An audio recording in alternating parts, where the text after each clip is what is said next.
alat yang ada di parlemen Inggris, ya, sehingga semuanya terkondisikan. Makanya yang nyalot-nyalotnya harus jadi dari PKS, maksudnya harus jadi semua, yang lain gagal semua. Dan tutup badan kayak nggak beres badan lah. Ayo makan ya. Dan nggak ada yang kena lagi saham lah.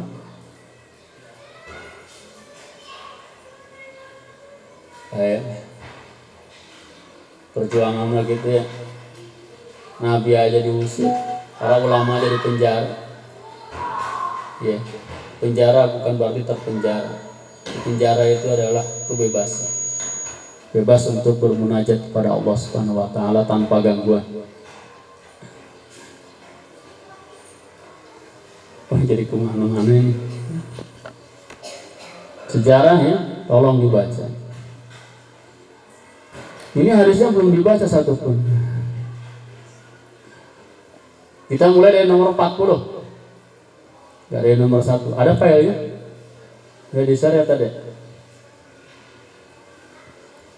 Jam berapa sekarang?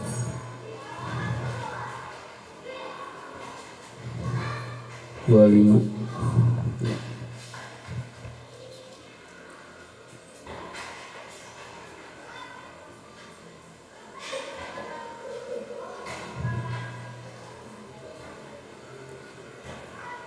Hadis yang ke-40.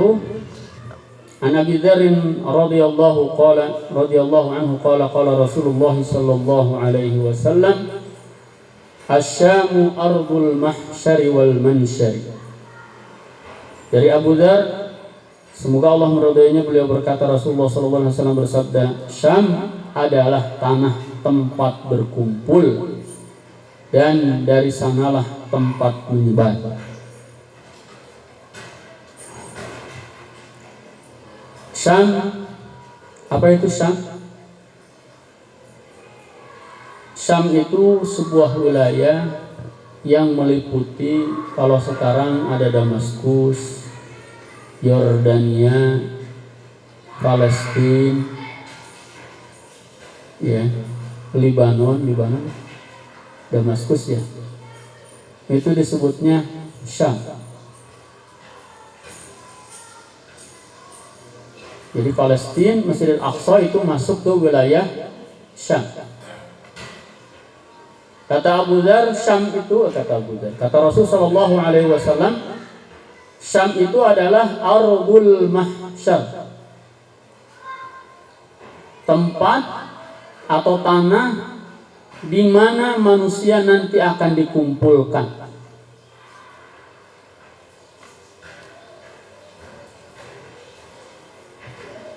Jadi kalau kita ingin tahu padang mahsyar itu di mana, titiknya itu adalah di Syam. Itu adalah padang mahsyar. Bisa jadi padang mahsyarnya sudah ada, cuman gaib. Allah tidak perlihatkan. Nanti begitu hari kiamat buminya hancur, Allah bukakan padang mahsyarnya. Dan itu titiknya ada di mana? Ada di Syam.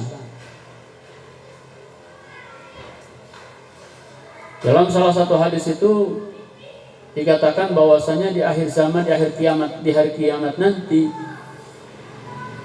bahkan bukan hari kiamat, di akhir zaman, salah satu tanda-tanda besar hari kiamat itu, Allah akan munculkan api dari Yaman yang akan menggiring manusia ke mana? Ke Syam. Menggiring manusia ke mahsyar, ke padang mahsyar, ke Syam. Di manusia akan berkumpul semua di sana. Siapa yang menggiringnya? Api.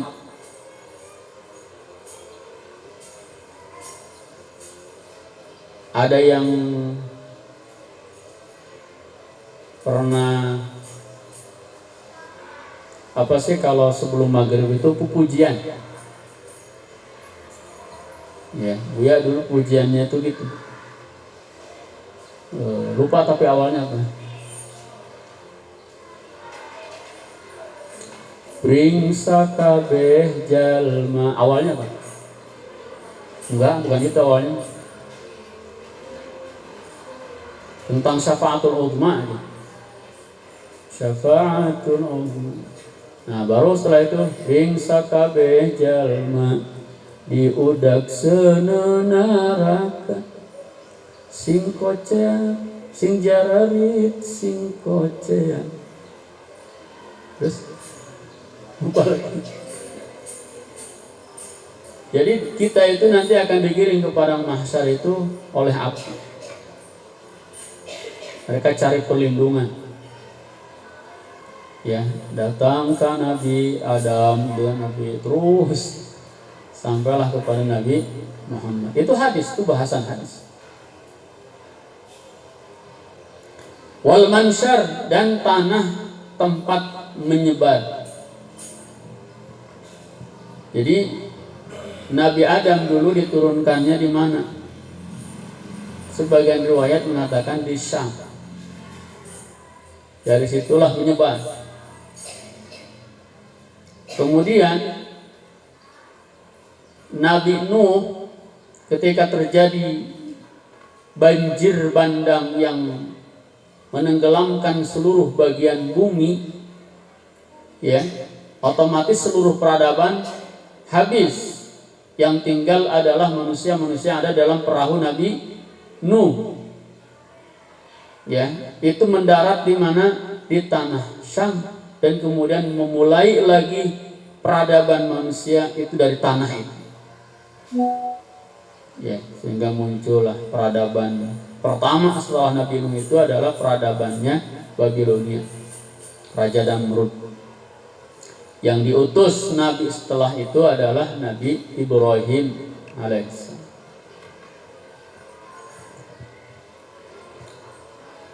Berarti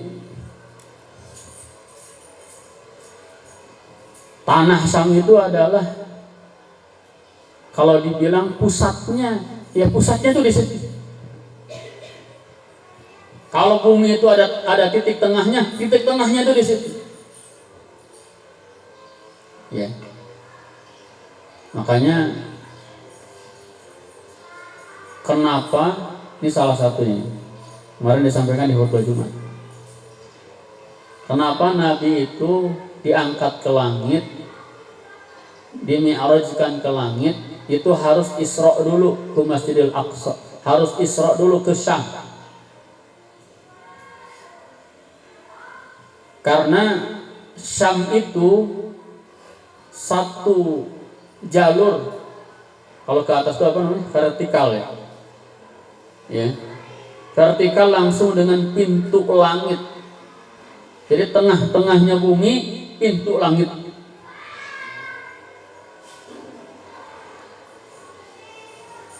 Karena kalau misalkan dari Mekah langsung ke pintu langit, nah bisa jadi jalannya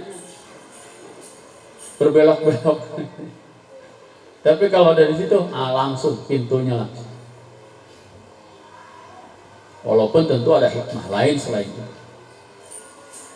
Ya, untuk menegaskan bahwa Syam itu adalah tanah yang diberkahi, ardun mubarakah, tanah yang penuh dengan keberkahan, yang diberkahi oleh Allah Subhanahu wa taala, yang disucikan oleh Allah Subhanahu wa taala.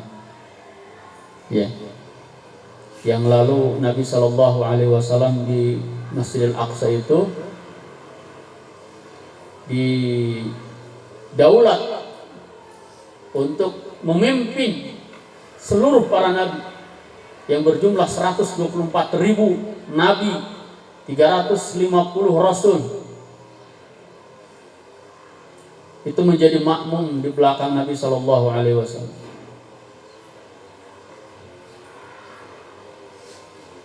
Makanya dalam salah satu hadis kata Aisyah, salah satu surat yang sering dibaca oleh Nabi sebelum tidur itu surat Al-Isra. Kenapa? Karena Nabi punya kenangan yang indah di situ. Selain juga sebagai bentuk kecintaan Nabi Shallallahu Alaihi Wasallam terhadap Masjidil Aqsa.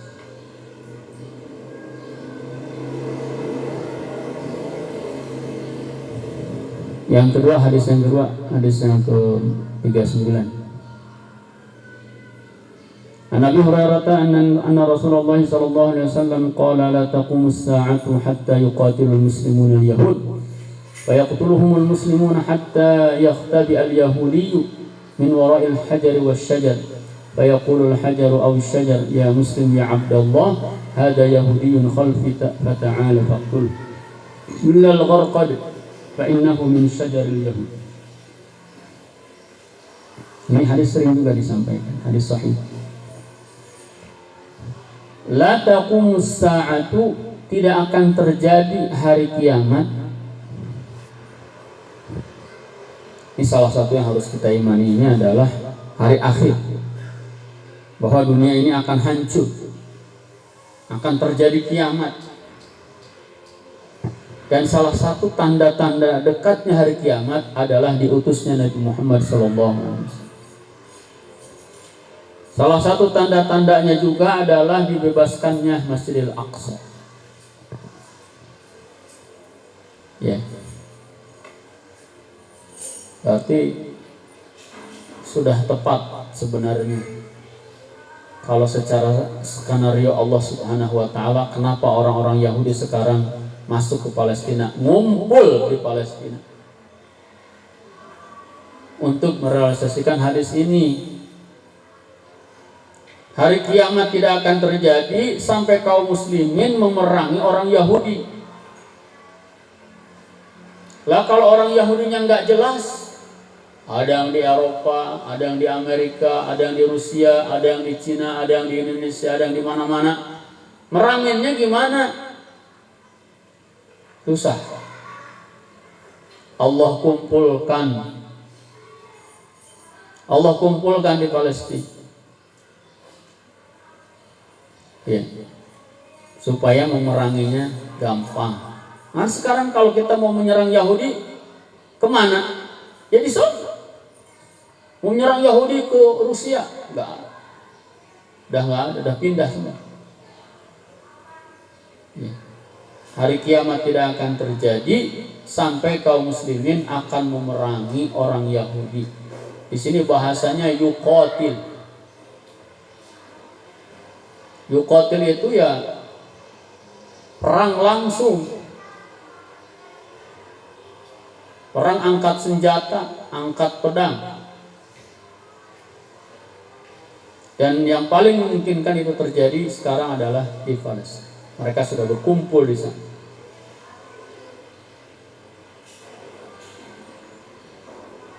Dalam hadis ini kemenangan milik kaum muslimin. Fayaqtuluhumul muslimun, sehingga orang Yahudi itu akan banyak yang terbunuh. Hari ini laporan resmi dari kementerian di Israel itu, ya, yang terbunuh sudah 1.500 dari mereka. Ya, sisanya sekitar berapa ya, 3.000-an, 4.000-an itu luka-luka. Tapi di Gaza lebih banyak lagi. Tapi kalau di Gaza itu banyak yang korban itu sipil, bahkan 60%-nya itu adalah anak-anak dan perempuan. Terakhir korban Gaza itu hari ini 1.900, 2.000 lah. 7.000-nya luka-luka. Dari 2.000 itu 60%-nya anak kecil dan wanita. Sementara dari kalangan Israel, ya, Hamas itu tidak pernah membunuh perempuan, apalagi sipil, apalagi anak kecil. Bahkan ya mereka juga punya ini ya, punya pasukan khusus untuk meliput. Dan banyak juga testimoni orang-orang Israel, terutama ibu-ibu wanita yang ketika diwawancarai, ya mereka merasa aman. dengan ketika tentara Hamas masuk ke rumah mereka. Ya. Ini kemungkinan 1.500 itu adalah ya kalau nggak tentara ya kaum laki-laki. Karena gini, Israel itu mewajibkan penduduknya wajib militer selama 2 tahun. Makanya sekarang Kementerian Pertahanan Israel membagikan senjata ke seluruh penduduk laki-laki. Mereka sudah latihan militer, karena sudah pernah wajib militer. Ya kalau secara hitung-hitungan kekuatan sih hari ini ya atas kertas kalah Gaza. Ya, jumlah bom yang diluncurkan oleh Israel ke Gaza itu 7.000, sama dengan jumlah bom yang dijatuhkan Amerika di Afghanistan selama setahun. Udah dijatuhkan 7.000. Menteri Pertahanan Amerika datang ke Tel Aviv membawa ratusan rudal. Jadi militer Yahudi itu sebenarnya salah satu militer terkuat di dunia.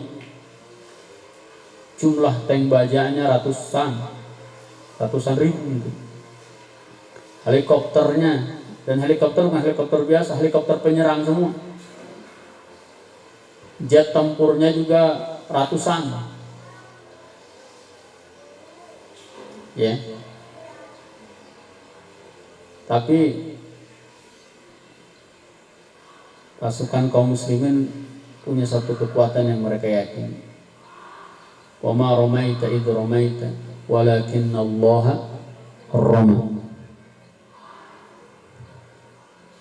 Tidaklah kamu melempar apa yang kamu lempar, akan tetapi Allah lah yang melempar. Dan pasukan Gaza itu setiap kali mengirimkan roket, rudal, itu sholat 2 rakaat berdoa. Karena mereka menyerang dengan kelemahan mereka minta kekuatan Allah Subhanahu wa Ta'ala. Ya. Karena mereka tahu, orang-orang Gaza tahu kalau Yahudi itu mereka punya pertahanan udara. Iron Dome, apa namanya? Kubah besi. Ya, yang memang faktanya luar biasa itu. 400 rudal yang dikirim, 80%-nya bisa dihalau.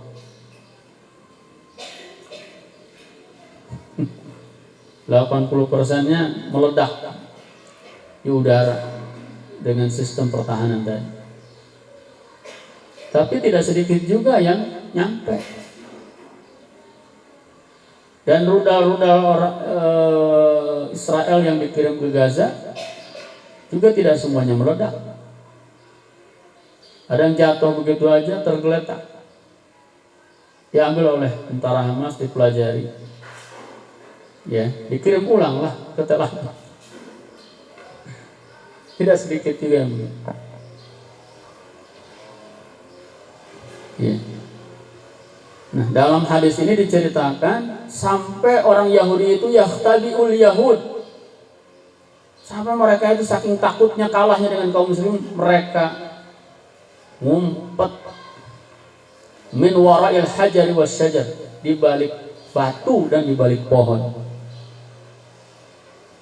Apa yang terjadi? Fayaqulul hajar wasyajar, maka batu yang dipakai untuk ngumpet oleh orang Yahudi, pohon yang dipakai untuk bersembunyi oleh orang Yahudi ngomong, ya muslimu ya abdallah, wahai seorang muslim, wahai hamba Allah, hada yahudiyun khalfi, ini ada Yahudi di belakang saya. Ketakutan yang dirasakan oleh Yahudi waktu perang ini sama dengan ketakutan orang-orang Gaza yang dirasakan hari ini. Mereka di stop airnya, listriknya, semua bantuan diblokade, penjara, ya. Bagaimana mereka takutnya. Lalu dihujani bom, pesawat tempur setiap detik, setiap saat.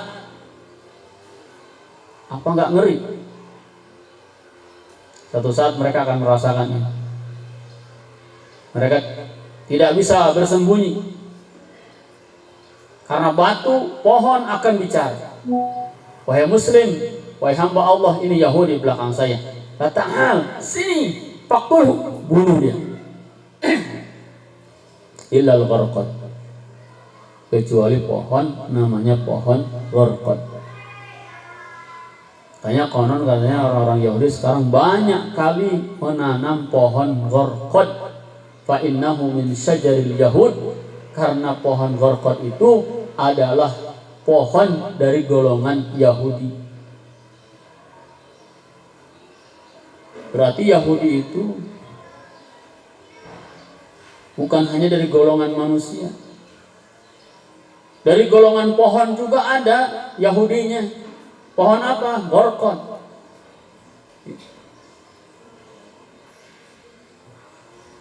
Ya kan, pohon dan lain sebagainya itu kadang punya karakter, punya jenis.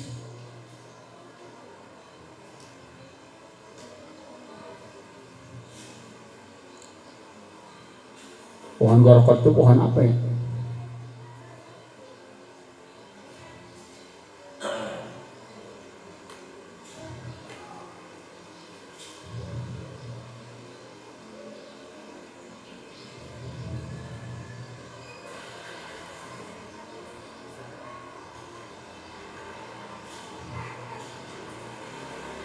Para ulama ada yang mengatakan, apakah batu dan pohon itu akan benar-benar berbicara?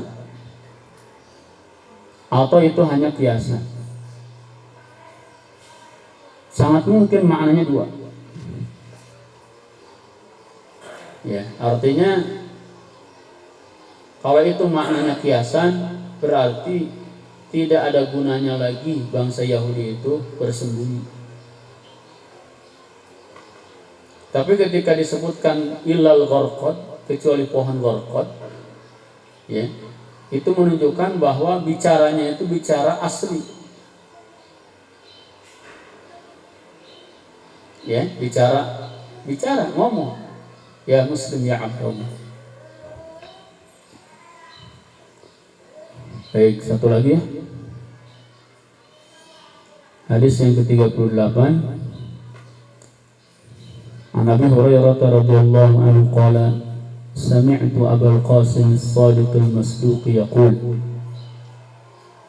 yakhruju a'waru ad-dajjal masihu ad-dalalati qabla al-mashriqi fi zaman ikhtilafi an-nas wa furqatin fayablughu ma syaa Allah an yablugh min al-ardi fi 40 yawman Allahu a'lamu ma miqdaruha fayulqa al-mu'minuna shiddatan شديدة ثم ينزل عيسى بن مريم من السماء فيؤم الناس فإذا رفع رأسه من ركعة قال سمع الله لمن حمده قتل الله المسيح الدجال وظهر المسلمون. Dari Abu Hurairah, aku mendengar Abul Qasim, yaitu Nabi Muhammad SAW, As-Sadiq Al-Masduq, yang benar, Al-Masduq yang dibenarkan, bersabda, yakhruju a'warud dajjali masihud dalalati qibalal masyriqi fi zamani ikhtilafin nasi wa furqatin. Akan keluar a'warud dajjal, dajjal yang a'war, yang cacat, masihud dalalah,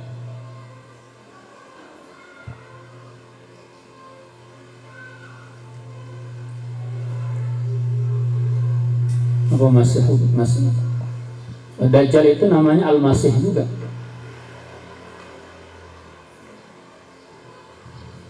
Masih itu yang menghapus. Kalau menghapus itu gimana sih? asalnya hitam, dihapus jadi putih. Asalnya putih, dihapus jadi hitam. Makanya Dajjal itu Masihud Dhalalah,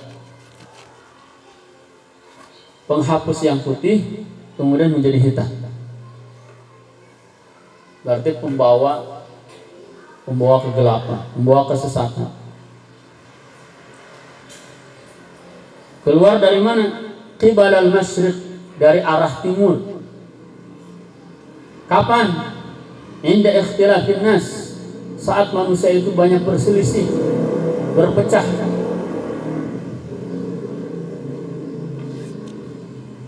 Sekarang nih masanya, ya gak? Sekarang manusia sedang berselisih kan? Rusia sedang perang dengan Ukraina.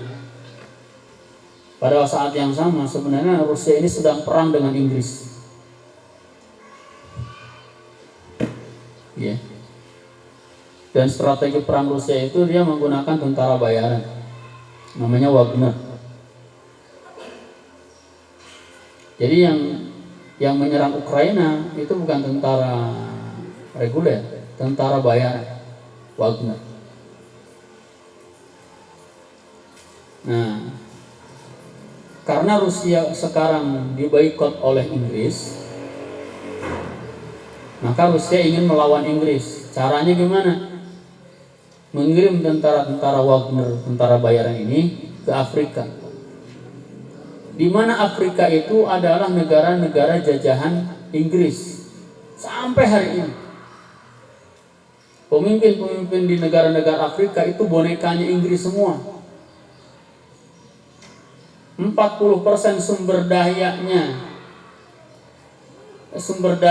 yang katakanlah listrik, itu sumber dayanya 40% diambil dari kekayaan Afrika, uraniumnya, ya, apalagi mineralnya itu dikeruk, dan Afrika dijadikan negara miskin, negara budak.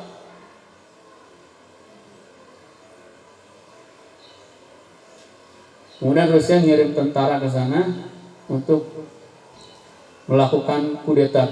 Kayak negara-negara kayak Mali, Burkina Faso itu belakangan bergejolak, terjadi kudeta. Itu Rusia sedang menyerang Inggris sebenarnya. Yang kalang kabut ya Inggris lah. Lalu Rusia dengan Cina membentuk satu kawasan khusus, namanya BRICS, kawasan ekonomi khusus dengan mata uang khusus untuk menggulingkan mata uang dolar. Itu sebenarnya yang terjadi. Kita melihatnya, kayaknya dunia baik-baik saja, sedang perang. Ikhtilafun nas. Apalagi kalau bicara umat Islam. Umat Islam ikhtilaf terus dari dulu. Indonesia aja nggak ngeh ini. Harusnya ketika Rusia, Amerika, Cina sedang perang, ini Indonesia harusnya ngambil peran, ngambil panggung. Ini kesempatan mereka perang, kita naik gitu. Ya, malah dijajah lagi sama Cina. Memang Cina ingin menjadikan Indonesia ini sebagai sumber daya alam untuk perang mereka. Ya. Mereka ambil tambang Indonesia, mereka ambil apa kemarin itu namanya? Nikel. Seharga 400 triliun. Itu pun tanpa pajak. Yang mereka beli itu nikel. Tapi kan ketika dibawa kan bukan nikel aja yang mereka angkut. Entah di dalamnya ada besinya, ada uraniumnya, ada emasnya. Mereka di sana diolah, dipisahkan, dijual lagi ke kita. Itu untungnya bisa 400 kali lipat. Mungkin bisa 1000 kali lipat. Bodohnya negara kita. Iya, Presidennya nggak mikir. Waduh ya. Saya datang pasukan anti teror.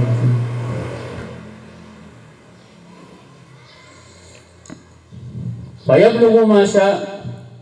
Lalu mereka apa Dajjal itu menguasai selama yang Allah kehendaki. Ya. Berapa lama? 40 hari. Dan Allah lebih mengetahui tentang kadarnya 40 hari. Jadi Dajjal itu akan keluar selama 40 hari. Bentar ya, tunggu dulu. Ya, 40 hari itu kadarnya nggak ada yang tahu. Di sini kata Abu Hurairah. Dalam hadis yang lain, satu harinya itu sama dengan 1 tahun. Tapi 1 hari kedua sama dengan 1 bulan. 1 hari ketiga sama dengan 1 minggu. Terus sampai 1 hari berikutnya seperti hari-hari biasa. Saya jadi memang ya, jadi memang perasaan. Kayak kita kalau lagi susah, nunggu 1 jam itu rasanya setahun. Apalagi nunggu sehari, rasanya bertahun-tahun. Ya. Maka orang yang beriman akan mengalami kesulitan yang sangat berat. Kemudian turunlah Isa ibnu Maryam dari langit, ya, dan mengimami manusia.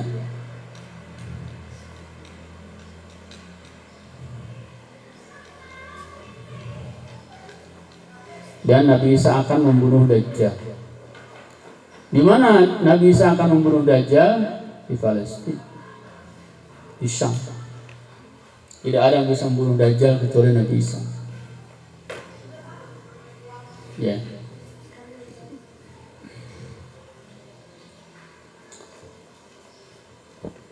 Segitu dulu ya. Ada pertanyaan Bapak Ibu?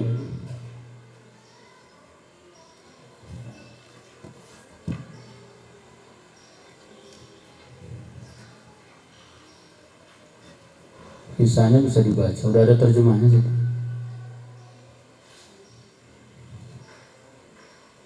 Intinya mari kita sama-sama peduli, ya, bukan hanya baca berita, kita doa, ya itu bagian juga.